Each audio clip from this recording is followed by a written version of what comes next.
دع الأقلام تصرخ كما تشاء، وودع بحزن كل الشرفاء. فالتعليم يصنع قوانينا عادلة، ثم يطبق عكسها في الخفاء. إلى متى سنحيا بلا خطة؟ وإذا وضعت خطة ظلت على الورق ثم تبخرت في الهواء.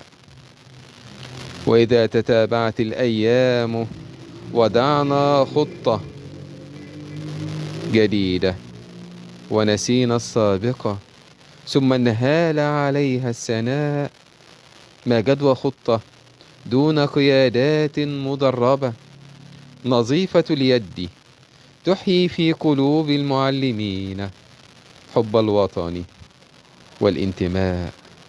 التعليم خط الدفاع الأول عن وطن يستحق أن نحميه من كل عدو وبلاء.